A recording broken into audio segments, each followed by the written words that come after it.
Welcome to the Randall. No, I'm Randall James, and today we're going to interview an author, tabletop RPG author, Keith Baker. Hi, Keith. Hey. Hey, you remember when you wrote Eberron? Yes, yeah, I remember. That was awesome, man. Oh, thank you.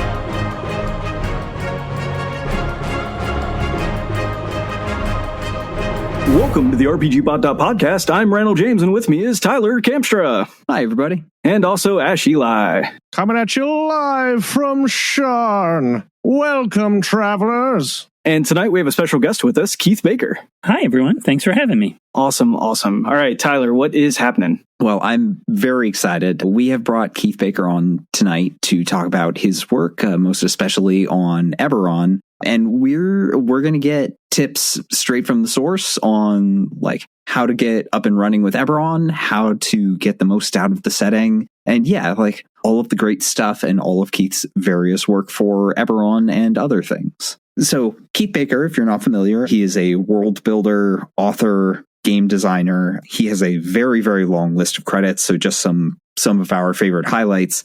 He created the Gloom card game, which is a personal favorite of mine. Strongly recommend it. He worked on the Pathfinder Inner Sea World Guide way back when Pathfinder was still new. He recently created the Phoenix Dawn Command RPG. Strongly recommend it. And he has worked on numerous other RPGs, adventures, and products over the years, dating all the way back at least to 3rd edition. He's also the co-founder of Together Studios. And yeah, most likely you know Keith from his work as the creator of the Eberron campaign setting. Yeah, so it's I want to spend just a moment focusing on this because it's such a small piece of life that I had no idea you were involved with until I started to read the card and kind of go through the background. The Gloom card game. So this is actually one of the first games I probably ever played with Tyler because his wife also loves the game. And they're like, have you ever seen this? And I'm like, no, what is this? And they explain the concept. Here's what we're going to do. We're each going to adopt a family. We're going to make them miserable. And then we're going to kill them for points. I'm always surprised by the number of people who really like Gloom or really like Eberron and don't know me for one of them and don't realize I did the other. Yeah, that's exactly my boat. Yeah.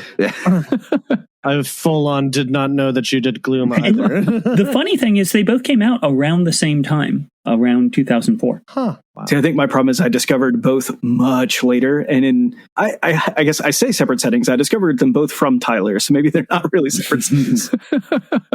And yeah, Together Studios, we will have a link in the show notes, but I want to get it out there right now. If you want to go look at all of this, go click the link in the show notes. Well, should we talk some Eberron? Let's talk Eberron. Let's do it. All right. Let's see. So, Keith, for folks who aren't already intimately familiar with Eberron, can you give us just like an elevator pitch describing the setting? So the elevator pitch for Eberron is Lord of the Rings meets Raiders of the Lost Ark and the Maltese Falcon. It is a world where, first off, magic is treated as a science and has grown and influenced the development of civilizations. And it is a world that captures both the element of, the themes of pulp adventure and also noir intrigue. Boy, I shouldn't be surprised that Keith Baker knows how to define his own setting. Right.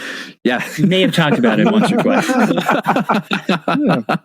All right. So I feel like you've kind of already hit this, but like, how does that separate Eberron from settings like Forgotten Realms or Dragonlance or something? So there's a number of things that sort of, when you get deeper into the weeds, make Eberron different from some of the other core established settings. Like, so Forgotten Realms, Greyhawk, very much sort of try and capture the feel of classic high fantasy, Tolkien, that sort of flavor. Eberron, one of the things it tries to do is, first off, again, as I said, treating magic as a science, saying if we actually had, a power that worked in this way, because in 3rd edition in particular, when we created it, arcane magic behaved like a science. It's reliable, it's repeatable. You can learn a spell and you can teach that spell to someone. Part of the thing was, okay, but if we actually had this, if we had it for hundreds of years, would the world still look like Tolkien?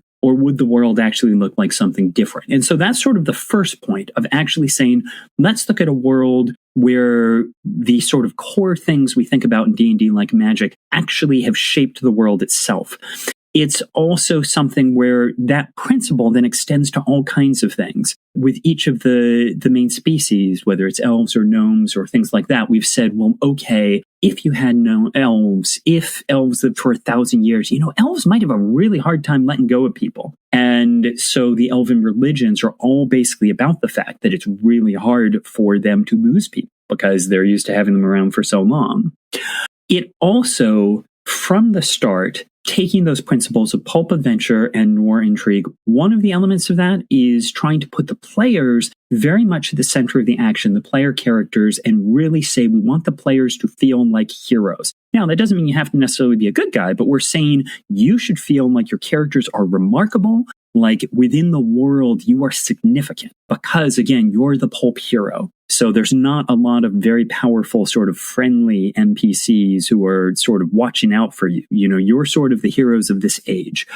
At the same time, we also have worked in the noir aspect, which means we've got a lot more shades of gray. Things aren't always clear-cut good and evil. There's often situations where there aren't easy answers or where, bad things will happen to good people. Like that's part of the flavor. And a final thing I'll throw in is because of that, because of trying to keep things sort of more murky, if you will, it is also a setting in which deities don't walk the earth. You will never actually meet a god in Eberron. Faith is about faith. And we don't know for certain if the gods actually exist. And again, that's a very different thing from Forgotten Realms, where, Tyr can come down and punch you in the nose if you're a bad guy. And so all of those were sort of things that shifted it away from other existing settings. Yeah, you talk about the shades of gray. Like, I think it's interesting to talk about having different houses with their own interest, having different kingdoms with their own interest. Kind of the background of politics, and I guess I don't mean politics in our modern day, but kind of the politics of nations. I love this idea in describing the races, for instance, that like your language and your culture is more likely to be dictated based on where you live than your actual race. Yeah, it's something that we very much did with Eberron. That is part of the point, is the different species are very much tied to culture, not to monoculture. There are multiple elven cultures, but also if you're just an elf from Sharn, you're Braelish. That's going to be what is shaping you generally, unless, of course, you're tied to one of the dragon-marked houses, in which case that's going to be what shapes you as a culture. And very much, as you said, part of that point is if you're an elf from Sharn, you may know Goblin and never have learned Elvish because you didn't grow up, speaking it.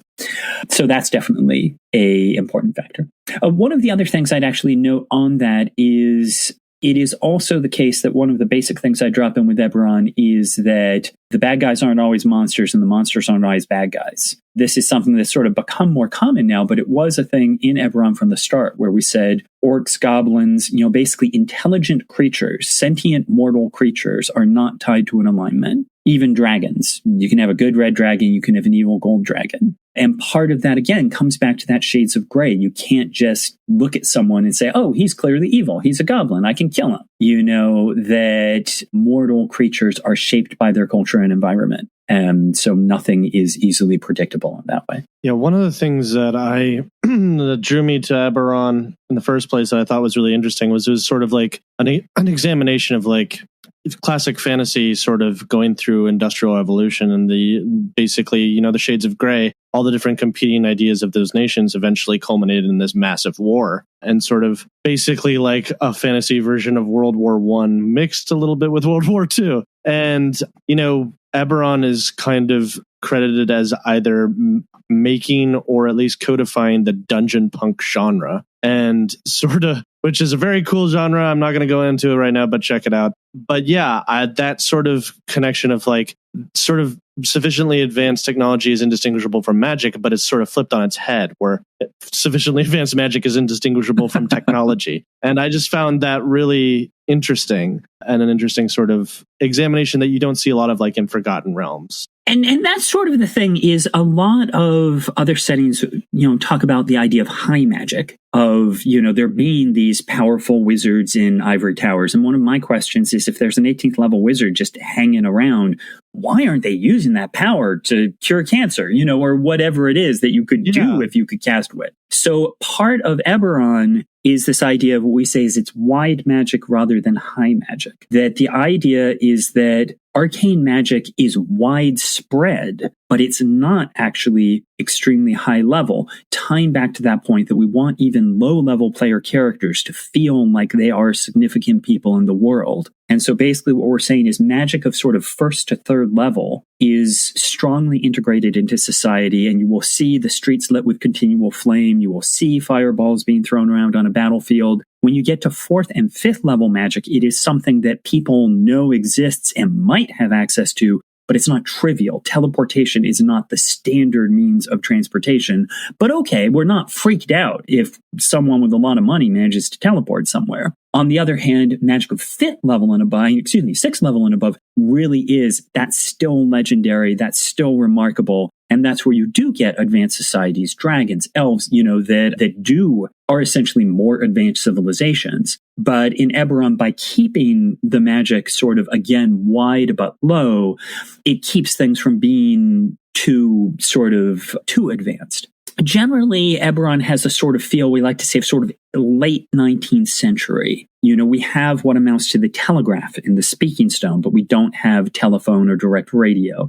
We have the lightning rail, which is essentially a railroad. We have airships, but they're just starting out. Airships were only developed in the last 10 years, and they're not as widespread. So the idea is, again, it is familiar, but it's not modern day. You also brought up the last war, and that is exactly, that's a key thing we'll talk more about as we go, but that is the idea that as the game begins, it is at the tail end of this massive civil war where there was a peaceful United Kingdom, collapsed into civil war, and we're at the end of 100 years of war that ended when one of the five main nations was completely destroyed in a cataclysm called the Morning. And part of the idea of that is it sort of captures both elements of World War I and World War II. It is that idea of a major war that had a terrible impact on everyone, but also that did drive scientific advancement, that did, through this, we did create the Warforged, we created airships. Like,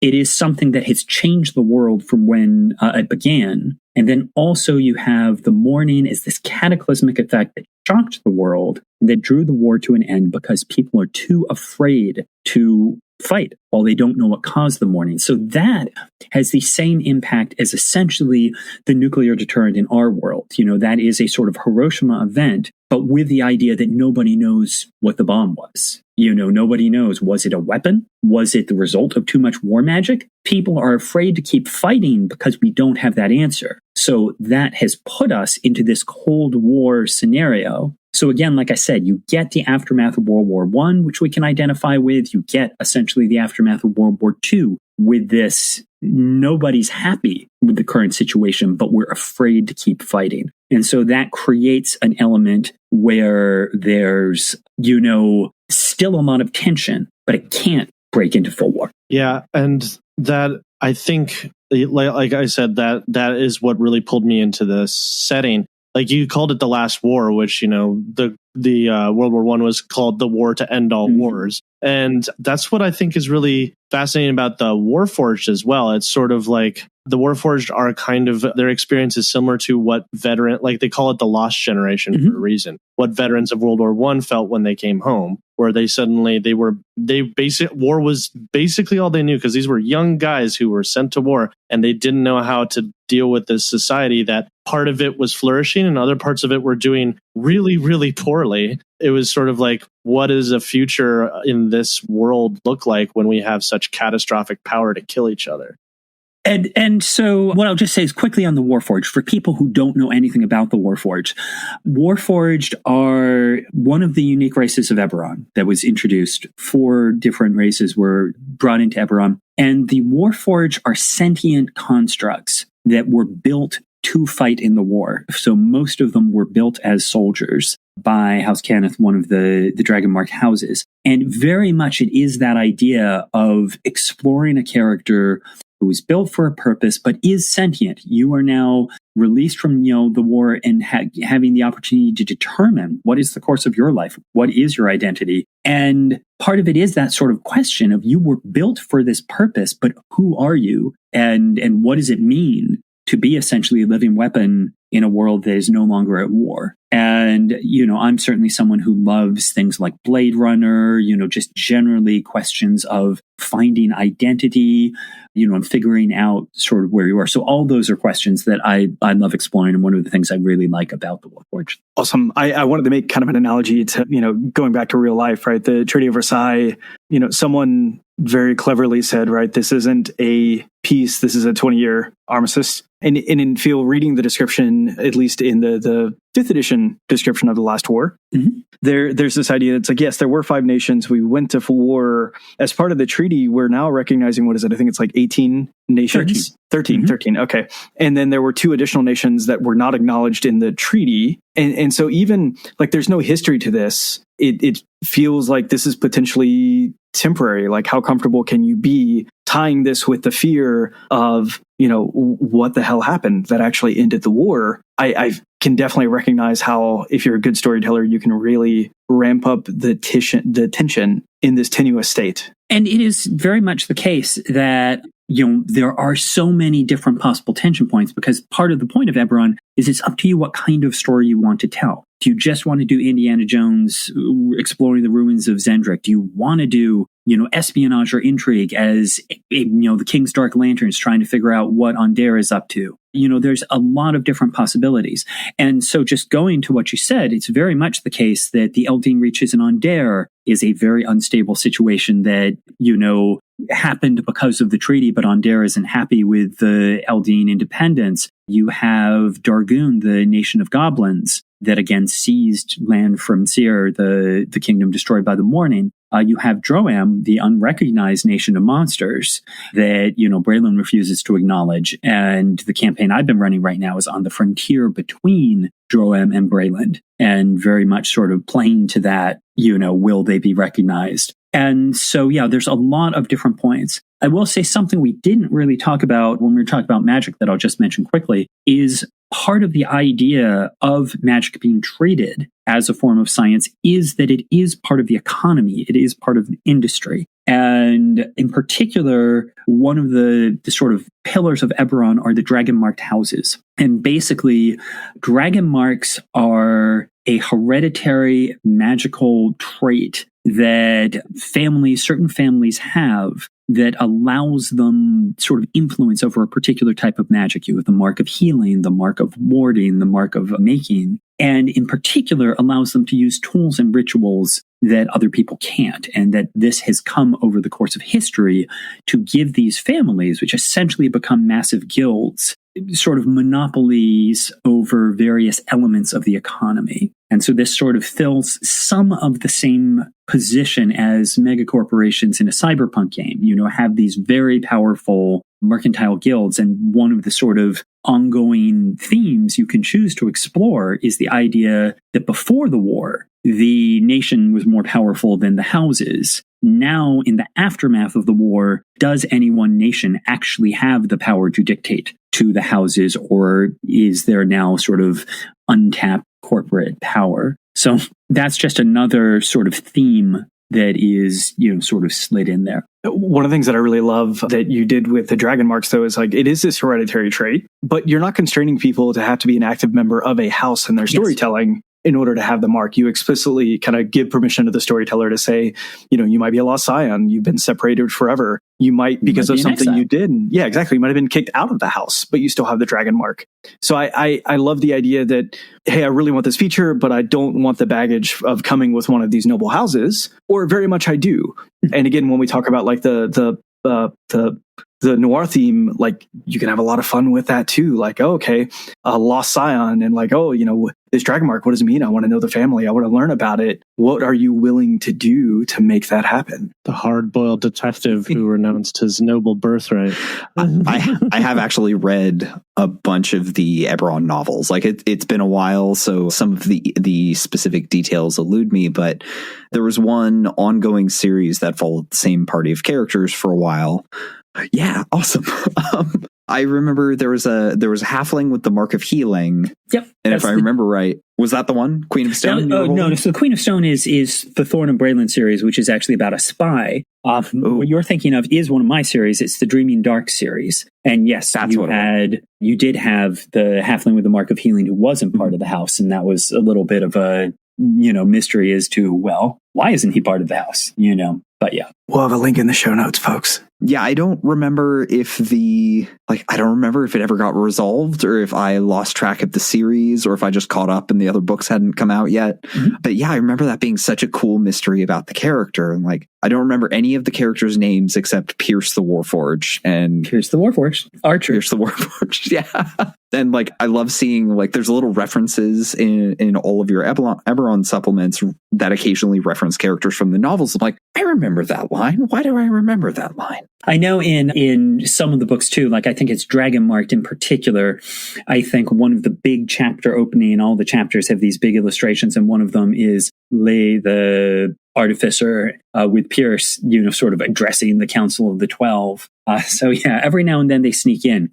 And yet what I will say is while there are 40 Eberron novels, one of the things we did decide is that the novels are not canon. Really? This was sort of a conscious decision compared to, say, Forgotten Realms, is that it was decided from the start the novels are things that could happen in Eberron, not things that have happened in Eberron, because, again, we want the world to be about your characters. You're the heroes of the story. So one of the things I'll note is in my second novel, The Shattered Land, Pierce gets a hold of the artifact docent. That's this really cool item. When we wrote the source book, Secrets of Zendrick, we included the stats for the docent Shira, that item, but no mention of Pierce, because our point is, well, in this campaign, you should get it.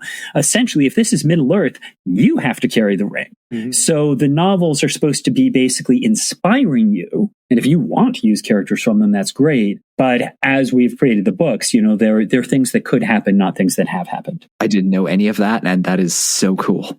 Yeah, I love that. It's great. So I don't know if you folks knew this, but I have a dragon mark. Me too. Oh, that's so cool. Oh, nice. What's yours? That's the mark of making, right? Yes, I have the greater mark of making. Awesome. I think I know where Randall's about to go with this. All right. Mine lets me summon this ad. The weirdest aberrant dragon mark. It did not occur to me that you're going to whip out an actual dragon mark and therefore make what I said very lame. I kind of saw it coming. It didn't want to spoil it. I'm glad you did that, Keith. That was beautiful because it made perfect. It was so lame. It was great. He's usually good at those, so the fact that he kind of beefed it. All right. Your dragon mark is cooler. Dragon mark. Yeah, it's a pretty underwhelming dragon mark there, Randall. So we touched on the Warforged a bit, but we didn't really touch on some of the other races that are native to Eberron, specifically the ones that people might not be as familiar with. They're the classics, obviously, but Kalishtar and Shifters are ones that are unique to Eberron. So why don't we talk a little bit do you want to explain a little bit about what is up with those races? Sure. So yes, when we created Eberron and decided we wanted to add some new species that people could play. So one of the things, again, is that we did sort of add the species you're all familiar with, halflings, elves, do have some interesting different flavor. Halflings, infamously ride around on dinosaurs. So you can have your halfling barbarian riding a raptor. But we added 4 species that are, sort of unique to the setting at the time it came out. The Warforged, who are sentient constructs created for the war. Shifters, who are sort of essentially like thin-blooded lycanthropes. Instead of fully transforming, a shifter has a sort of bestial aspect, and they can temporarily sort of draw on that and become more bestial for a short period of time, a little bit like sort of a barbarian's rage, although it can stack with that if you're a shifter barbarian. And so the shifters have that sort of primal connection and that sort of animalistic aspect.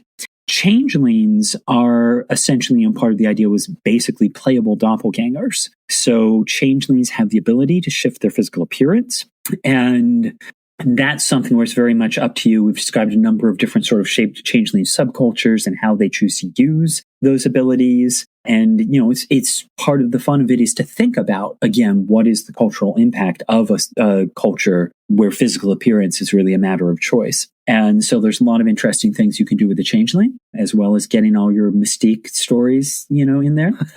And then the final species is the Kalashtar. And the Kalashtar, part of the point is psionics, especially in 3rd edition, had always been part of Dungeons & Dragons, but usually felt very tacked on. And so in creating Eberron, I wanted psionics to have a clear place in the setting, and yet also to be something that people who don't like psionics didn't feel it was forced in the way that like Dark Sun initially had a very strong psionic aspect. And if that wasn't something you enjoyed, you're sort of stuck with it. So with Eberron, the idea is that you have the continent of Sarlona, where psionics is more, it's their answer to arcane magic. You have wide psionic, civilizations there.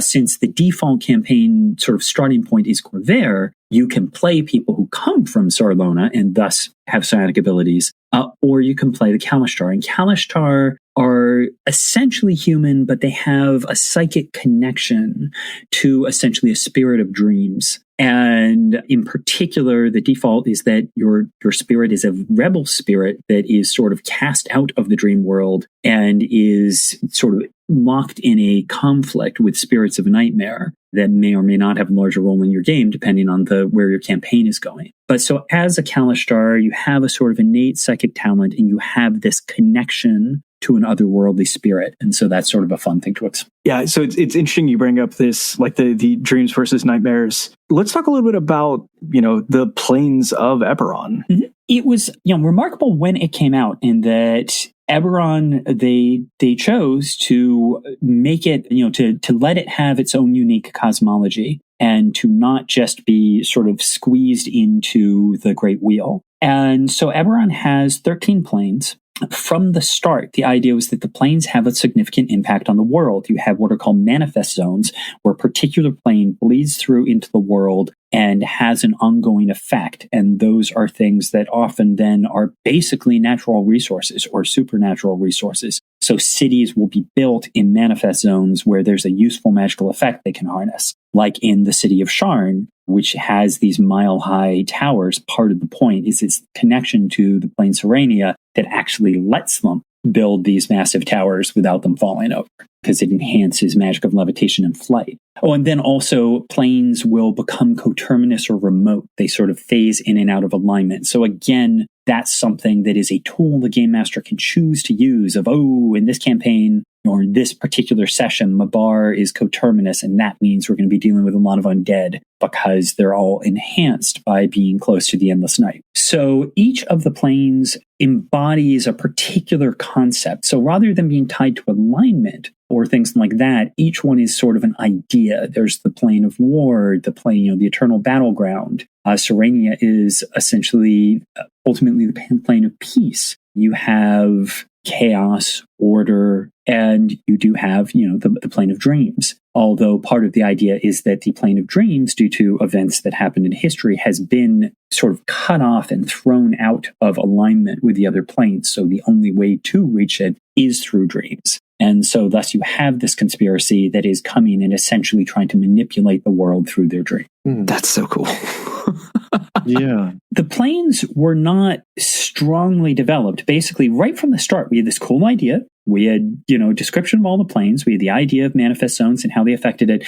But they never really got that developed over the course of the setting. I always wanted to see a Planes of Eberron book. That was one I was constantly agitating for, and it just never got made. So in exploring Eberron, my first big book for the DMs Guild, I do finally get to go into more detail about the planes and really sort of share my vision of them. Well, that feels like a great transition. Okay. Yeah. I was going to say it feels like a good transition to the 5th edition era, like Eberron in the 5th edition. Yeah. Okay. So jumping back, not that far in our Wayback Machine, I believe it was 2018, Wayfinder's Guide to Eberron releases on DMs Guild. Like at the time, DMs Guild is very new. Like this is This is a site that a lot of people in the D&D community weren't familiar with yet. There wasn't a lot of content on there. And then all of a sudden, like, Keith Baker graces it with legitimacy.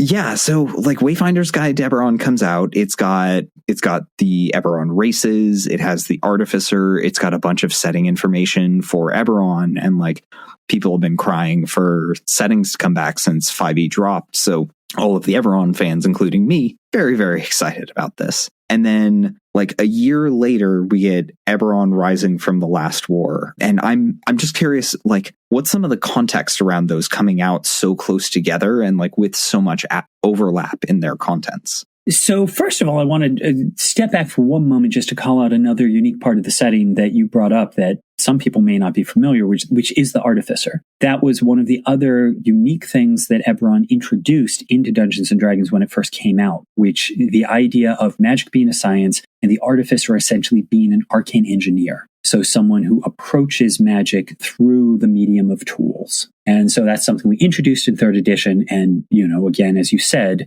that was something we brought a working model of it into 5th edition. Basically, I had been talking to Wizards about doing something with Eberron since 5th edition came out. And every year I'd be like, can we do something with Eberron? Hey, how about Eberron? Want to do something with Eberron? And eventually, basically, Jeremy gave me the go-ahead to develop the Wayfinder's Guide for the DM's Guild. And that was something I did entirely on my own.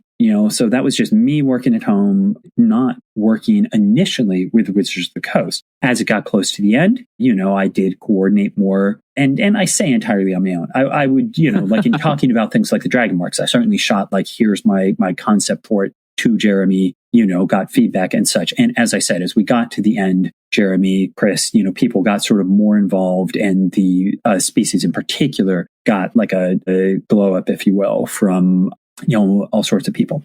But largely, as I said, that was something I wrote independently, and that it was actually very much, while things came out relatively close together, it's not as close as you think. And the basic point is it was the success of Wayfinders on the DM's Guild that actually is what convinced Wizards to make Rising from the Last War. Like, they were interested in it as a concept, but basically Wayfinders proved when it became, the best-selling thing on the DM's Guild that there was an audience for this. So part of the reason why there is some overlap is because actually, like I said, it happened pretty quickly. They were like, okay, we want a book.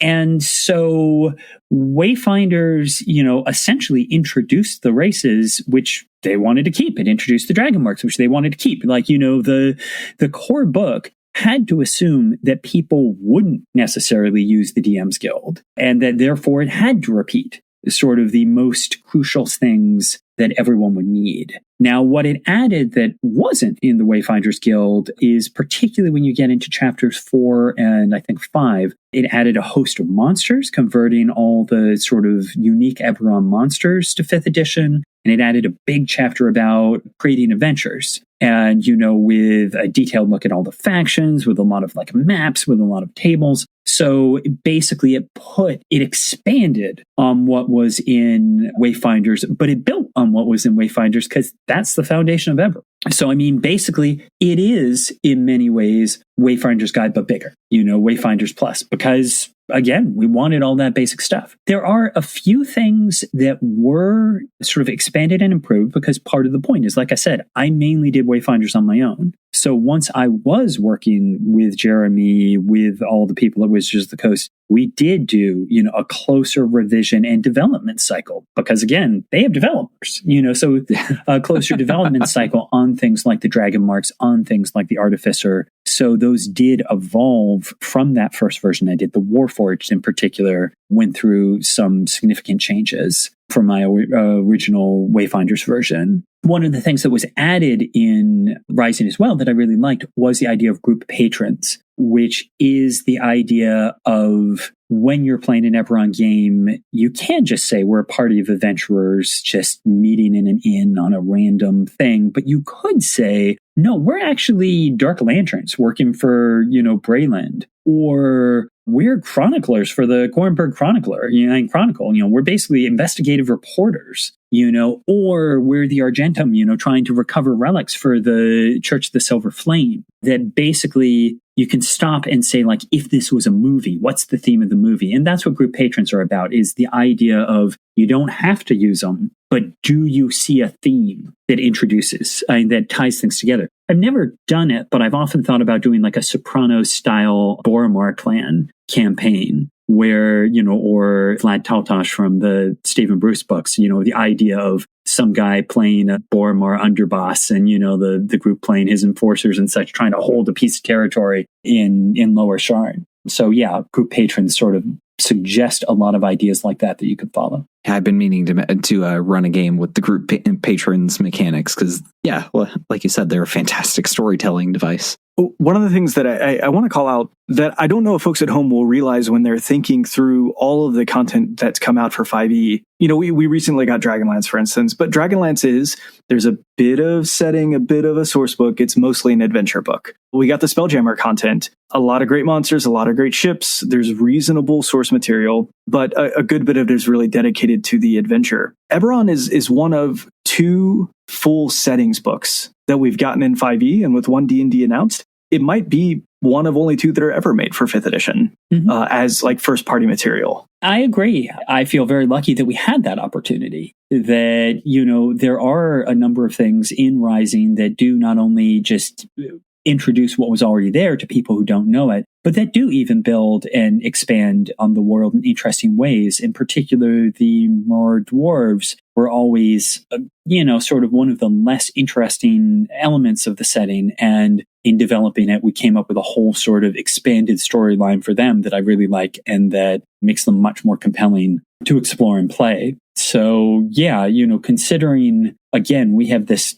300-page book almost that really digs, into the setting in all sorts of interesting ways compared to Dragonlance or Spelljammer. It's lucky that we did get that. Now, of course, the counter to that is that we don't have a official Eberron adventure that goes as deep as either Spelljammer or Dragonlance. Goes back to what I was saying before. They should release an adventure and a setting book. But I'm not going to go back to my discussion on Dragonlance. I don't know if you caught the episode, but I will say that Ash at one point essentially advocated, why can't this be more like Eberron? I'm there. As I said, I love setting books. I think the fear is that, the ultimate risk, I'd say, is the fear that a big setting book is only of interest to a game master and they want to make something that has the most value to the most people. I don't know. Yeah, although, not a lot of players are buying the adventure books and reading them as they play either.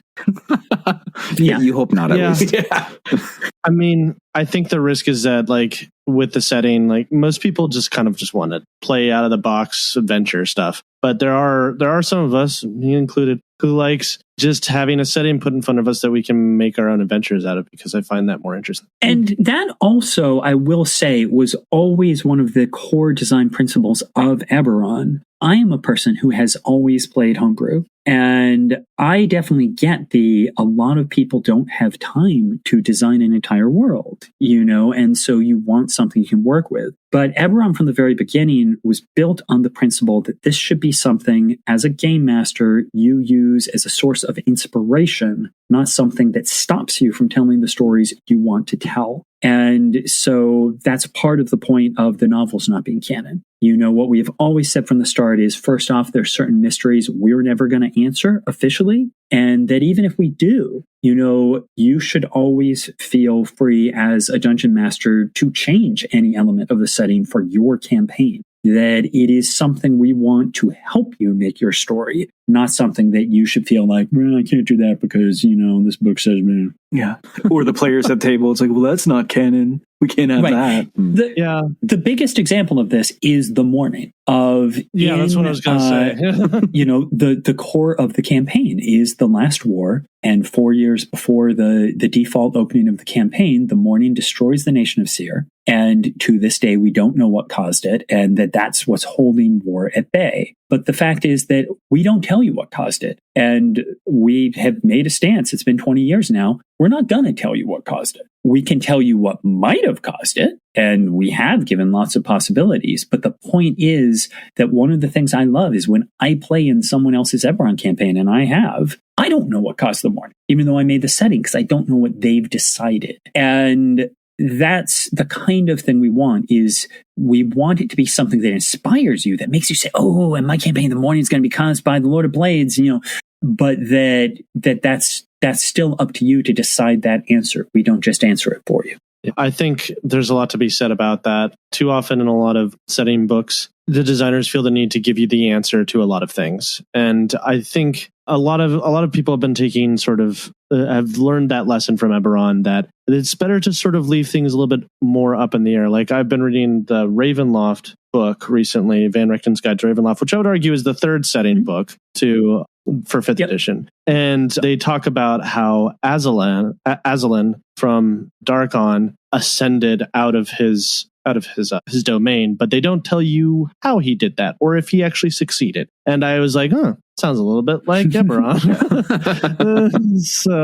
And they kind of encourage you to come up with your own answer to that. I do appreciate it. I was going to say, it feels like it's the challenge of the medium, right? That when we run campaigns, we want to be storytellers. When you write a setting book like this, you're not trying to be the storyteller. Or at least I think what we're arguing for and what Eberron does well is I don't want to be the storyteller in this moment, but I want to give you all the tools to tell the best story possible, so that when you sit down to write your campaign, you could tell that story. And then when you write your next campaign, on top of the tools, you tell a completely different story. I can imagine folks having difficulty, when you're thinking about something like Dragonlance, like, okay, what am I doing right now? Am I building the world or am I telling the story? And yeah, it definitely feels like Eberron gets that split right. Mm-hmm. And that's very much what we were trying to do. Part of the point is people say, oh my God, the world's, facing so many apocalyptic disasters. And what we're saying is, well, no, it's facing as many as you want it to be facing. We introduced the Lords of Dust. We introduced the Dalkir. We introduced the Dreaming Dark. And part of the point is those are all cataclysmic threats, but you get to decide which ones are actually happening now. From the start, the point is it's a toolbox. You pick the tools out that fit your story. On a very small scale, I'll point out that one of my favorite just little things in a book is in the City of Stormreach source book. We talk about the Coin Lords, the rulers of the town, and we basically say, well, here's 5 backgrounds. One of them runs the distillery, one of them does this. And then we say, and one of them is tied to the Emerald Claw, one of them is a Rakshasa spy, one of them, and among other things, there's 5 of them, and we give you 6 options. And part of the point is it's a mix and match. Which one do you think is a Rakshasa spy, or is any of them a Rakshasa spy? That's up to you. And so the point is, we're not asking you, who may not have any time, to just completely make things up. We're saying, here's a bunch of options, mix and match, make something, again, as a player, I don't know which it's going to be. Or if you've just made up your own because you do have other inspirations, you don't have to use any of those. So it is all that matter of wanting to give any game master enough that they can just make their, they don't have a lot of time. They want to just make something. But while at the same time, sort of, again, giving you more options than you need so you can pick which ones you want. That's awesome. All right. So let's see. So we've hit on Rising from the Last War quite a bit. And obviously that was the very last thing ever written for Eberron ever. And never again shall there be more text. So 2020. Lies and slander. 2020, you give us Exploring Eberron. Now me, when that came out, I was very excited. I'm like, wait, we're getting more?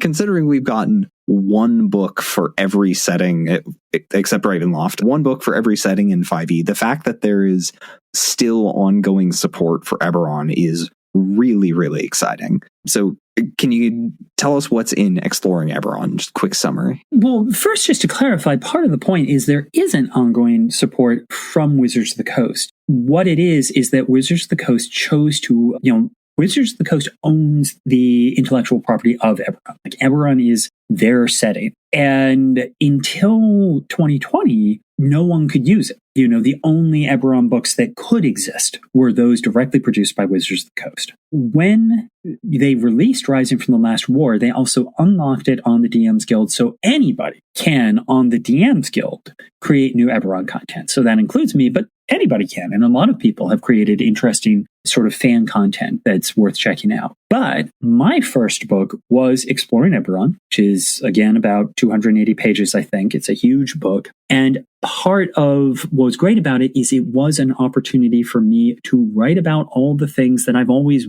wanted to write about in Eberron, but never had an opportunity to do in an official book, such as, for example, the Plains, where to me, the Plains of Eberron were always one of the more interesting aspects of the setting, but never really developed. So I talk at great length about the Plains. One of the things is the idea of aquatic civilizations, because to me, you have always, again, it's part of D&D, you have the Sahuagin, you have the Lakatha, you have these sentient, intelligent, in some cases more intelligent than human civilizations that just don't seem to affect the world very much. And I'm always like, do they have political relationships? Do they trade? Like, what's going on? Like, do they just let you sail over them? That's one of the things that's covered in Exploring Eberron is the Thunder Sea, which is sort of the ocean that players have the most sort of reason to travel over.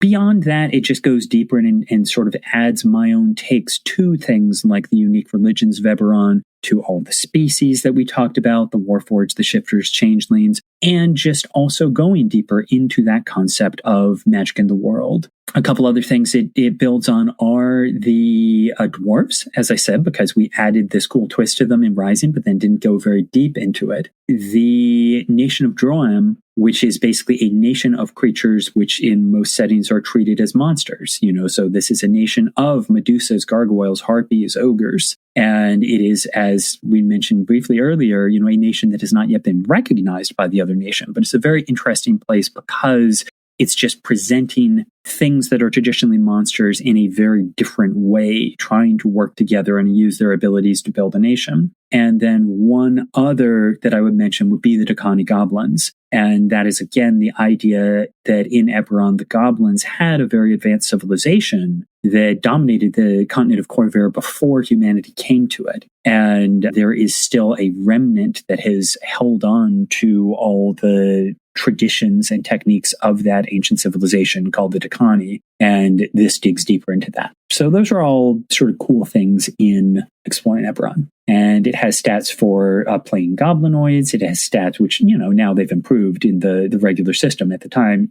And it has stats for playable gnolls as well, just because they're part of Droa. Awesome. I want to get clarity real quick. So you were saying that with the release of Rising in the Last War, anyone could publish on DM's Guild using Eberron as a setting. So when you wrote Wayfinder's Guide, did you have special permission to use the Eberron content? Okay, yep. Cool. That makes sense. And then even the novelizations, is this something that you also have to get permission, or do you have the right, okay, gotcha. I haven't written a novel for 10 years and I would love, many of my novels, the stories aren't really completely finished. But at the moment, you can write about Eberron on the DM's Guild with game content. It is not currently possible to publish Eberron novels. I would love it if they changed that policy, but at the moment, no novels. Yeah. I mean, they did the same thing, I think, with the Ravenloft, too, is they opened it on the DM's Guild for people to write content for it, but you can't write novels for Ravenloft either. So. Yep, but it's better than nothing. Yeah, it's something, I guess. Keith Baker, ever the optimist in this moment. Maybe always. I don't know. Awesome. So we had Exploring Eberron in 2020, and then 2022 we got Chronicles of Eberron. Right. So what I will say is in following Exploring Eberron, I started working on a book called Frontiers of Eberron Threshold. And we can talk about that a little later. But basically, that was what I was planning to be my next sort of big Eberron book. And basically, I was hoping that was going to come out in 2021, but basically just a lot of real life stuff, not to mention a pandemic, basically just got in the way when I was about halfway through the book. And so that has been on hold since then. With Chronicles of Eberron, I have continued to write about Eberron over the years, not game material because legally I couldn't, but just writing articles and ideas. And Chronicles is sort of an anthology where I took my favorite things that I had written expanded them, brought them up to date, and worked with my friend Imogen Gingell to also add the concrete mechanical material that I couldn't add previously because, again, it wasn't legally possible. And so Chronicles is this definitely a sort of very much a miscellany of different things that I find interesting. So as I'd covered the broad planes, the unique planes in exploring Eberron, Chronicles deals with the astral plane. And part of the point is, okay, it's just big and right. Well, blank, right? Well, what makes it interesting? And so here's how is the astral plane interesting in Eberron? What makes you want to go there? It goes to the barren sea, so, exploring new seas. It looks at the Dark Six. We looked at sort of the other major religions. The Dark Six are traditionally the bad guys of the Eberron religion scene, and this gets a lot deeper into each of them. Why would you worship one of them? What are the cultures that do? What do they see in them? And it is a blend of things that are very player-facing, new gnome cultures, more about the Valinor elves, and there's everything you want to know about nobles and more, very much with the idea of, so you're playing a noble, character with a noble background. What does that mean? Or what does it mean if you become a noble over the course of a campaign? So a lot of things like that, but then also a lot of very DM-facing material. So the Dalkir Avash, the Dalkir Avash, a lot about the overlords, who are the sort of ultimate fiends of Eberron, a lot about different types of undead, and then also just things like, how do I run a session 0 for Eberron? How do I start a campaign? So as I said, it's a big blend of just sort of interesting things you might want to drop into a campaign, but also advice about how do I run a campaign? How do I handle certain things? So it sounds like a really useful supplement if you're sitting down wanting to do the homebrew and you want to explore more of Eberron. We have some folks who participate in our Discord. It sounds like they spend a lot of time in the world of Eberron, and they're listening right now. Oh, because when they listen to it, I would have just said it. Okay. Live from this recording. Yeah, that's what they're listening to it right now. It's like, how did he know? Oh, no. But yeah, it is the case that's the thing to me with Chronicles is Chronicles doesn't have a single theme. But what I want with Chronicles is it for it to be all the things you never thought you actually wanted to put in an adventure and you suddenly discover you do. It's just a lot of different things you may not have thought about. But hey, think about them. They're cool. Yeah. It's like, I want this. I have to have it. Cool. There's some cool character, like we haven't touched on character options in any of these really, except for the artificer and the races. But yeah, there's some really cool subclass options in these as well. I believe Chronicles had the Dark Petitioner Rogue, which is think arcane trickster, but divine spellist, and you get your power from the Dark Six. Like the mechanics are awesome. Oh, I love that. That's so cool.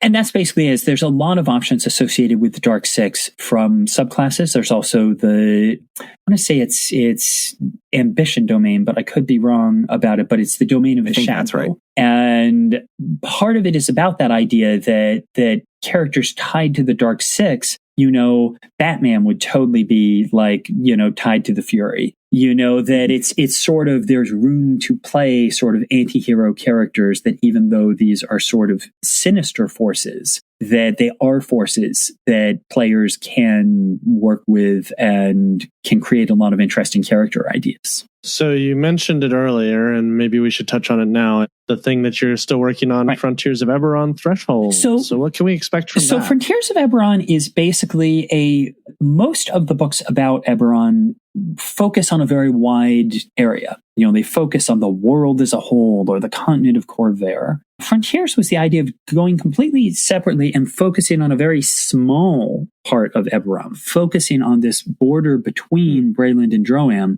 a region which, again, Breland doesn't recognize Droam. So, we call it a border, but it's an unrecognized border. Part of the idea is sort of actually drawing on a lot of tropes that are traditionally sort of Western tropes, of this wand slingers at high noon.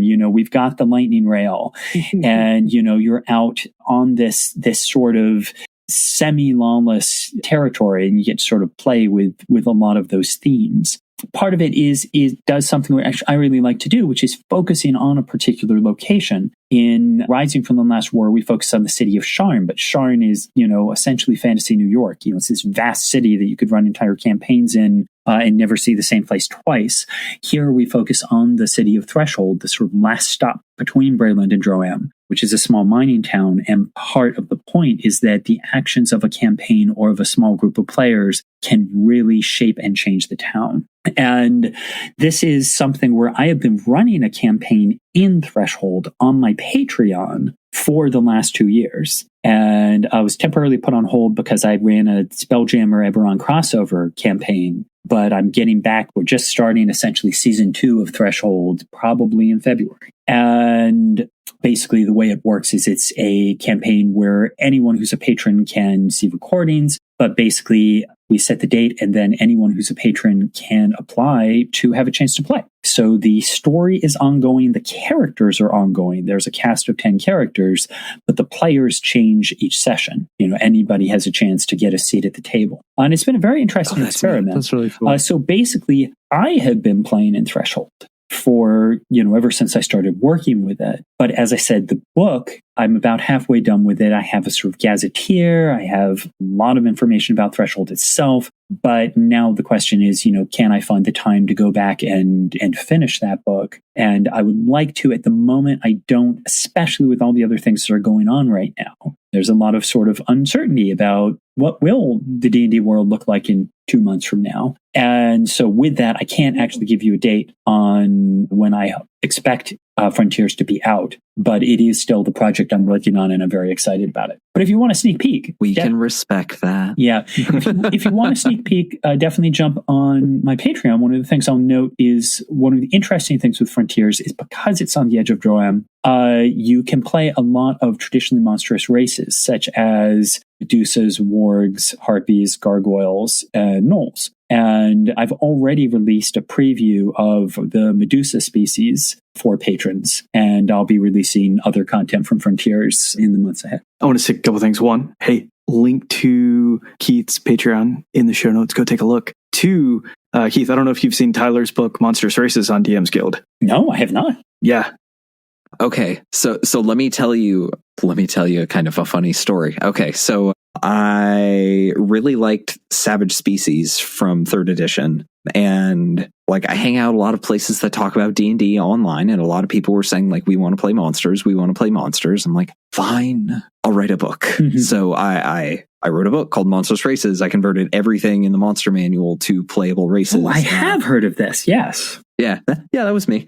Nice work. So thank you. Yeah, so I was an adamantine bestseller. I was the top thing on DM's Guild for a month and a half straight. You know what knocked me off? Exploring Eberron. Yeah, fair enough.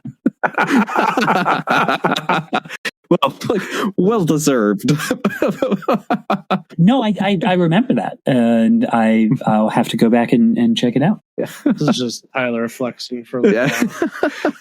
Sorry to crush you. I mean, yeah. No, it's fine. I haven't updated it to keep pace with changes to race design as 5e has evolved. So, if you go back and read it, some of it feels a little bit dated. There could be improvements, but yeah, people still really enjoy it. And sometimes you want to play a level 2 Tarrasque fighter. No, absolutely, I want to play a Tarrasque. Certainly, with Frontiers, part of it is not only playing the characters, but also a lot about their culture within Droam and how they interact with one another and with the world. So, it has the playable stats, but also a lot of it is just about what does it mean to play a Medusa in Eberron, and in Droam. That's really cool.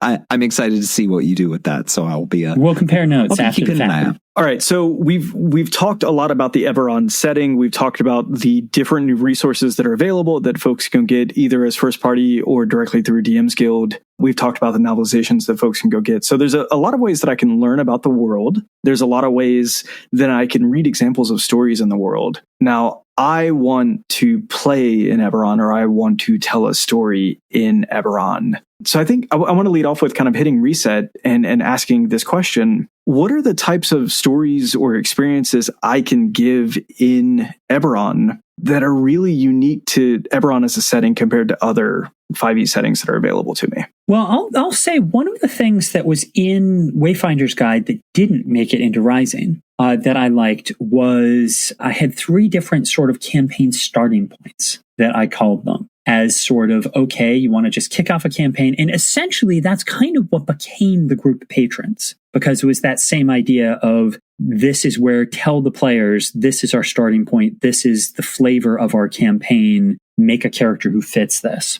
And so I'll bring those up just because they kind of do fit, answer the question in a way. So you had all of them starting in the city of Sharn, but the first were the Clifftop Adventurers Guild. And the Clifftop Adventurers Guild is Indiana Jones. It's saying you are professional adventurers. You are going to be globe-trotting, going to the most exotic, dangerous places, and you're going to be seeing crazy things. You're going to the ruins of giant civilizations, and you're, trying to keep the Emerald Claw from getting the Orb of Dol Azur. And, we're traveling by the red line. Yeah, we're traveling by the red line, and we're going, to new and exotic places every time, and things are high stakes and over the top. And that part of the point of the Clifftop Adventurers Guild is to be, again, pulp adventure. One of the things I've said is the only thing better than having a fight on the, deck of a crashing airship is if it's on fire. It's like, how can you really add more adventure to your adventure? And so part of the point of the Clifftop starting point is to say, you are big damn heroes. You are sort of recognized celebrity adventurers, essentially. And why are you in it? What are you trying to do?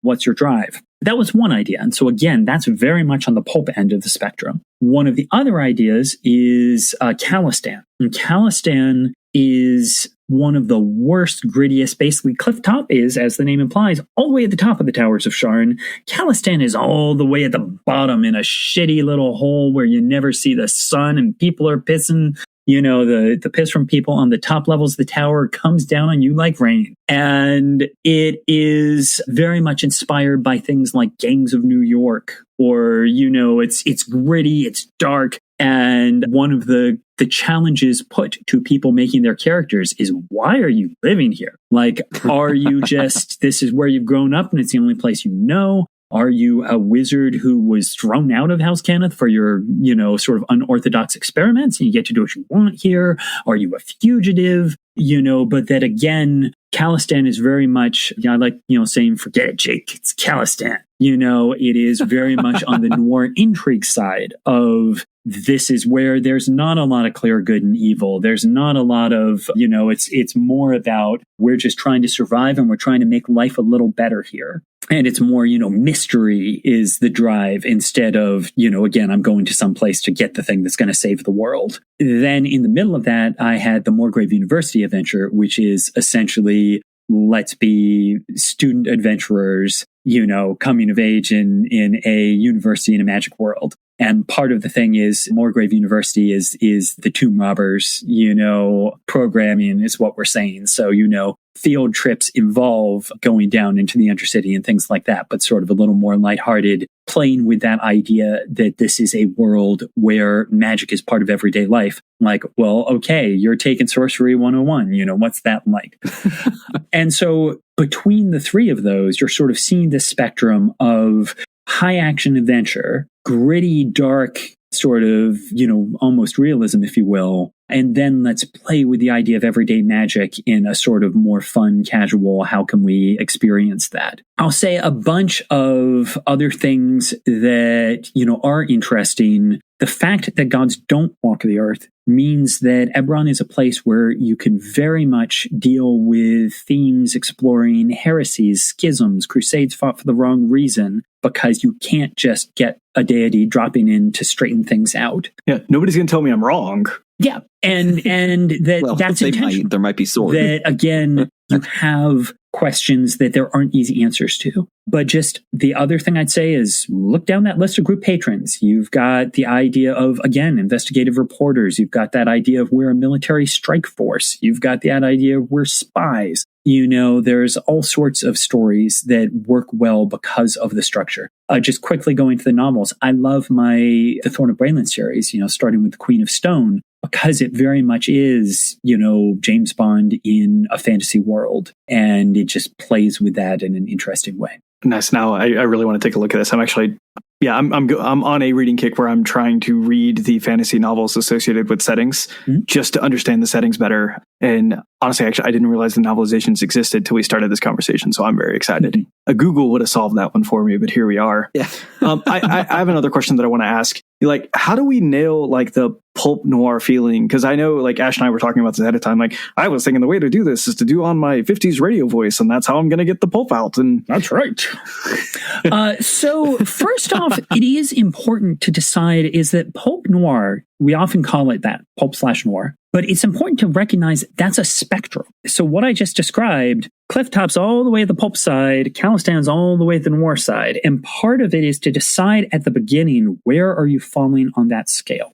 So pulp, that's, as I said, if you're fighting on the lightning rail, let's also put a bomb in the train. It's how can you add something bigger to the scene that you're doing? Noir, a couple things I always call out. One of the things, in Session Zero is an important place to do this. One of the key things that I will ask in any type of campaign is, what did your character do during the war, and or how did the war affect you? Did you fight in the war? If you didn't fight and you are, for example, a fighter, why didn't you fight and what were you doing instead?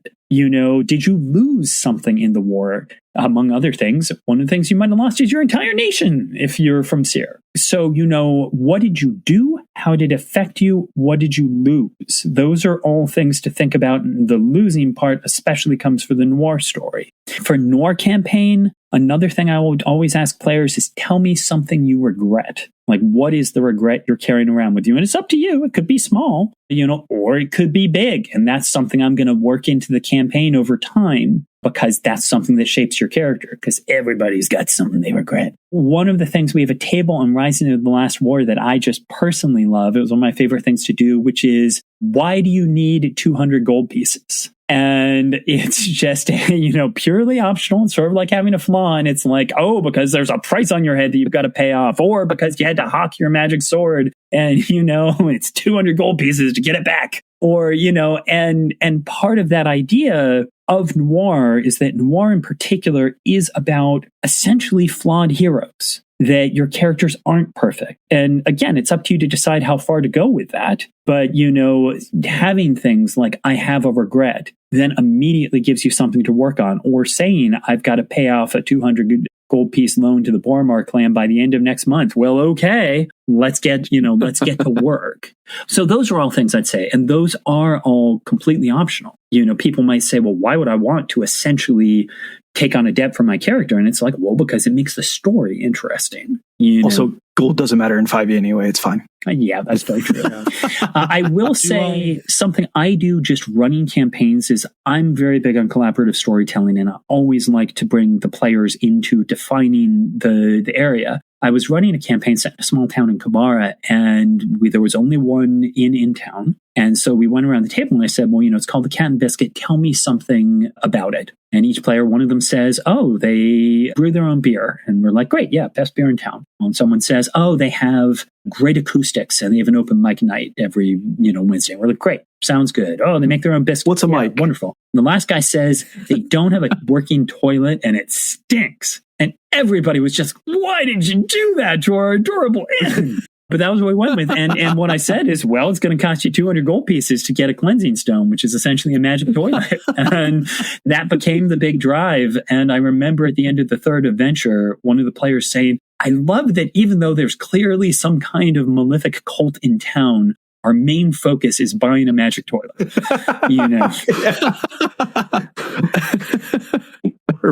It's surprising what players' priorities will be. Mm-hmm. I once had a group that decided, I know that, Icewind Dale is under attack, but what would be good is if we open up our own restaurant on a boat and we call it I don't know if I'm allowed to say this, but I'm not going to say it. It's the opposite. This is a family-friendly show. Yeah, it's the opposite of the Hooters restaurant. That's what I will say. The opposite of the Hooters restaurant. I will just say I played in Rime of the Frost Maiden with some of the members of the Decemberists, and we actually also ended up basically buying up a lot of real estate. Every town we went through, we would end up buying the abandoned inn or something like that and trying to set up a little set of sort of experiences along the way. So I approve of, some entrepreneurship. It's that ferry in East Haven. It's just so tempting. Yeah. Tyler and I's group, we adventure napped a barbarian brewer, bought the inn and made her the brewmaster of the inn, and then took our pet mummy and set the mummy to basically running the inn while Anbox brewed beer. I think we had the mummy run a haunted house, actually. But nice. yeah. That's so good. Our server was actually 3 kobolds in a trench coat. Good call. Yeah. Good games. That campaign. So we had some questions from our Discord that we wanted to bring to you. And so I'm thinking maybe we could rapid fire through some of these and we'd maybe take our time on some other ones. So I want to start with something really light and easy. I want to say this question came from Girdle Rock. Do Warforged have souls? Warforged absolutely have souls because, among the other things, you can raise them from the dead. The question is, how do Warforged have souls and where did they come from? And as with many things in Eberron, this is one of the points where we haven't given an answer, but we've given possible answers. So one possibility is that Warforged souls are essentially ghosts, that they are in Eberron when you die, you go to Dolor, and in Dolor, your memories fade away. And most of the religions believe that that's because your soul is actually passing on to a higher level of existence. You're not actually being wiped out, you're transitioning. But you end up with this husk left behind that has no memories. And one of the theories is that Warforged souls are husks from Dolor that are being sort of just pulled out and recycled. And so could they regain their original memories? It's sort of like you are a blank tape, but could we somehow get back what's been put on it? Another theory is that there's something like actually the quarry from Dalquar, that it's all a sort of trick, that Warforged are a sort of Trojan horse for, sleeper agents that don't yet know that they could be activated. But the short form is, yes, Warforged have souls, but we don't know where they come from. Okay. Interesting. Solid. All right. I want to fire off another question. What do you think it would take for the nations to unite under a united government of Galifar? Okay, so first of all, I assume that what this question means is that there is no one ruler, that we're talking about a united nations. Because if the answer is no one ruler, like what would it, because Galifar was a single kingdom with a king, or at least a monarch. And so part of the point is what it would take to restore Galifar, which is what the last war was fought about, is for everybody to agree on who's in charge. And that does not seem to be happening anytime soon.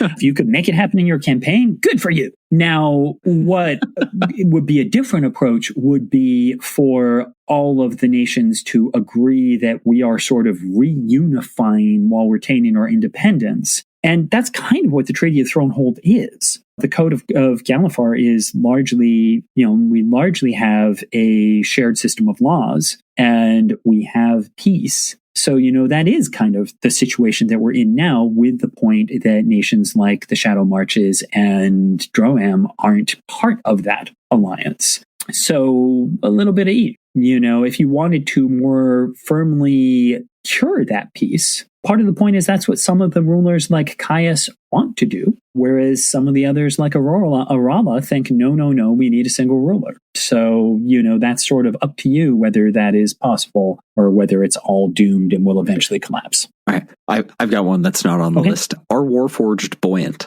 No. Warforged have the key fact is they have no benefit to swimming. So therefore, they react to water like other folks. I've had a story where Warforged, they don't need to breathe. So we've had stories of Warforged walking on under a lake So I tend to go that way, that Warforged will sink, but they don't drown. Related to that, a question that was asked, can the wood inside of Warforged rot, or are the Warforged barreling towards a particularly gruesome zombie-like existence? The wood inside Warforged can't rot as long as they're alive. Basically, Warforged are inherently magical beings like golems. That they're animated by a magical force, and what has been said is, they do have essentially what amounts to a circulatory system of alchemical fluids. The big point is that starting in 3rd edition, you can heal a Warforged with a healing spell. Not in 3rd edition, it wasn't quite as effective, but it still worked. And so that is the point, that the Warforged are alive. And so the wood in a Warforged is more like the wood in an actual tree,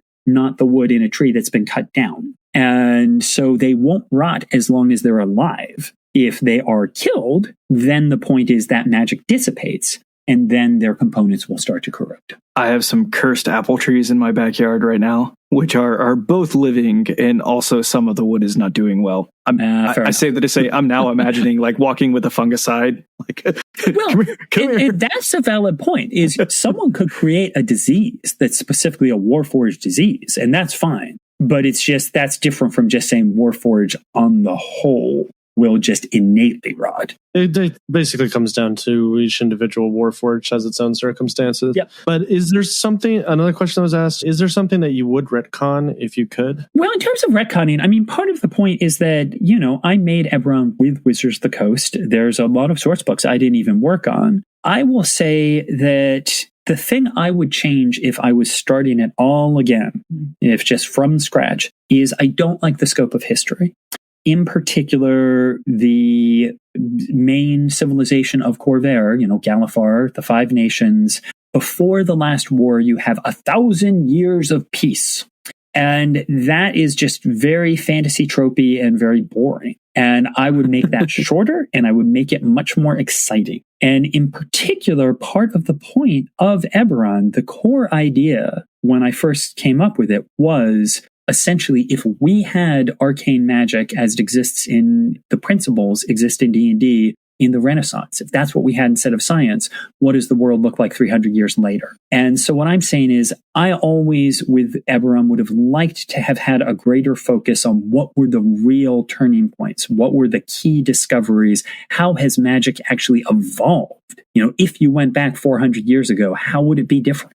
And that's something I feel that isn't really present in the setting. I'd just love to have done more with that. Yeah, well, here's what I'll say. 1,000 years of peace, according to the people who wrote the history books. That is very true. And one of the things I actually do in exploring Eberron is I have a little table of, here's one from column A, one from column B, the three column table of historical events that happened in that time period. So you're in a village where you can quickly say, well, what happened here in 564? Oh, there was an uprising involving Weinar Air that became the basis for a popular song, just to fill in the blanks of all that time. It's for 1,000 years, nothing happened. And then, no, obviously not, right? I guess maybe the last one that I will toss out, unless there was something that the guys wanted to hit. Gonk says hi. Oh, great. Hi, Gonk. All right. Keith, thank you so much for being with us today. This has been fantastic. Yeah. Very glad to be here. So where can folks find you online? What's exciting these days? All right. So you can find me on most social media as Hellcow Keith. And my website is keith-baker.com. But my company is Together Studios. That's TWO Together. And that's where you can find things like Phoenix Dawn Command, the role-playing game I made, along with Illimat, the Adventure Zone, Bureau of Balance, and links to all my work on the DM's Guild. And then also I'm Keith Baker on Patreon, where, as I said, I'm running my monthly Threshold campaign, and also people get early access to articles and such. Awesome. And we will put links in the show notes so folks can find those things from home. All right. If you've enjoyed the show, please rate and review us on Apple Podcast and rate us on Spotify or your favorite podcast app. It's a quick, free way to support the podcast and helps us to reach new listeners. You'll find links in the show notes. You'll find affiliate links for source books and other materials linked in the show notes, as well as on RPGBOT.net. Following these links helps us to make this show happen every week. Okay, at this point, I have a laundry list of things that I want to hit in the after. One, I think Stubbins was the one who asked can the wood inside a Warforged rot? I wanted to credit him for that right quick. Two, while I was getting ready for this, I found, and Keith, I'm wondering if you know of this and if you know why this happened. In the credits page of, so I have the deluxe cover for Eberron. Disclaimer, published by the brilliant gnomes of House Civis, the illustrious volume exposes truths you won't believe about the last war. You might think that's enough to satisfy you, dear reader, but there's more! The book also contains dice-fueled rules for reenacting thrilling events in the world of Eberron, dice not included. Also, don't forget to recharge this book's magic with a dragon shard about once a week. If you don't, the book will turn back into a potato. Yep. If you check all the Exploring Eberron and Chronicles have wacky disclaimers as well. Nice. Okay. Well, now you have to collect them. Well, I never noticed it until I don't even know why I do not know why I read that, but it just caught my eye, and I'm like, I'm going to ask.